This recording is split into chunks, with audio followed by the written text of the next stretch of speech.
Initially, this was going to be a video about the one lone single operative you choose in the very beginning of Watch Dogs Legion, but it seems Ubisoft has upped that to 3 at the expense of cutting a few missions from the first part of the game.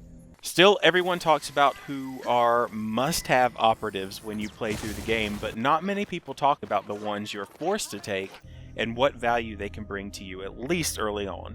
In this video, I'm going to review the operatives you're presented with now and hopefully give new players an idea of what they can make the best use of out of the gate. Alright, as I said before, you're now introduced with a selection of 3 operatives to start off with instead of just 1. Instead of being limited to just one ability, these operatives have 2. So for the most part, the abilities seem to complement each other pretty well, so let's do a quick synopsis of how I think each fares.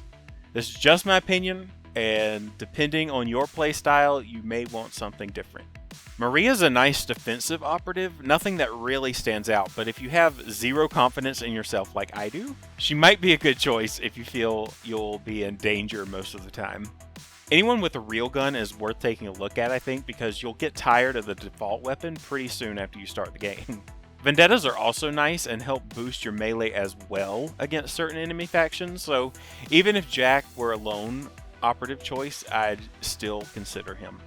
Absolutely not. You'll earn ETO and find out where the shops are as you go. You really don't need a discount right now. He's another one on the lower end. CTOS drones get credit for their scouting capabilities, but you'll see them everywhere and you can hijack them right away. And here's our resident drinker. I don't hate these abilities, but if you bring this operative aboard, they come with their own beer if you press X. Being drunk really isn't that disorienting in this game, so she's okay. The Riddler apparently has a police contact, which will get you out of jail sooner. This ability is pretty nice to have early on, but you'll surely find better ones later. Courtney is an easy front runner. This is the best combination I have yet to see, having a real gun that's also an SMG and combat roll to evade attacks. She is literally a Hitman light, and Hitman is one of the strongest operative types in the game. Again, you probably won't use him in action, but priority care is nice to have early on. He's pretty much exactly like the nurse I recruited in my playthrough. The only difference is that Nina can summon an ambulance, I think. The dart gun isn't great in the heat of battle. It can knock out an enemy from far away with the headshot, but so can the P9 from earlier. However, Chris does have synergy with Maria though, so that could be something to take into account. Again, a Vendetta is nice. Albion is going to be in your face a lot, and a shotgun is nothing to scoff at. Another solid option. Samantha and Jack could cover each other's bases with their faction damage output too. No. Nina's a getaway driver light. Chase drone immunity is okay, especially if you think you'll accidentally trigger a 1-star chase on the way to the safe house for the first time, which I've totally never done. This is the first repeat of an ability we've already seen, but fast hacking is way better on this guy. I probably oversell drone betrayal, but since it costs so many tech points to enable drone betrayal on all drone types, recruiting someone who can do it for free and quickly is really nice. Another solid choice you're going to download a lot, especially for recruitment missions. It's always nice to have someone who can do that faster, and Shock Hack is a solid offensive ability that you won't get in trouble for and could buy you some additional time early on as you practice sneaking around. You'll see guys like Vlad everywhere with more abilities than just these 2. Just look for light blue or orange hats. I do enjoy the sweeping ability though. You just shouldn't have to worry about pursuits yet unless you want to cause havoc immediately, which, I mean, it's your game. Feel free, it's open world, go for it. I like that they included a new ability here, and while Berserker is awesome, this is kind of a waste of an operative to put it on. Melee weapons just don't do it for me personally, and it's because melee usually just ends up drawing a crowd. Slowly. So now through the process of elimination, we can remove 5 operatives who just aren't that strong on their own or don't provide synergy to anyone else.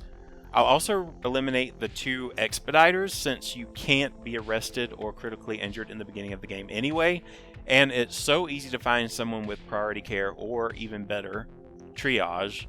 Police contact and bailout are a bit tougher to find, but I won't go into that too much because that's another video. I'll also eliminate Alda, even though she is my spirit operative. The alcohol traits are fine, but I can't confidently say that drinking while under fire is the best idea. And also, because we got rid of the priority care fella, we can remove Maria as well. Chase drone immunity, from my experience, is a hard ability to find. Chase drones can be quite annoying to deal with in certain situations, but the better you get at the game, the less of a hassle they are. I reluctantly eliminate this one only because, besides chase drone immunity, having your own car isn't terribly beneficial unless you're a spy. So now we have everyone with a real gun, a vendetta, or some hacking prowess in the top 5. These offer enough ability diversity across your first group to get you through whatever main missions or recruitment missions you need to do. Personally, for my 3, I chose Elaine, Zuoquan, and Courtney. For those who have played before, the only missions that were taken out in the beginning are Light a Spark and Clarion Call, which are the missions required to turn Camden defiant and get your free hacker. This makes my first video more relevant though, because if you haven't played, you know where to find one. As for starting with 3 operatives now, I don't know. From a story standpoint, I kind of like the idea of my lone wolf slowly pulling in a crowd. Even though Phil sucked on paper, I had a little bit of an attachment to him since he started it all. It's also kind of bad that after Connie acts like you almost killed her in the boxing ring, you talk to your other 2 operatives. One gives you a standard recruitment response, and the other one kind of bitches about dead sex accommodations. And then you're on your way. Pretty much everything else is the same with this, except for the 2 omitted missions. For those who played through the game before, what are your thoughts on this change? And for those who haven't played the game, I hope this was helpful, but really, the choice is yours. Enough talk. Let's unfuck London.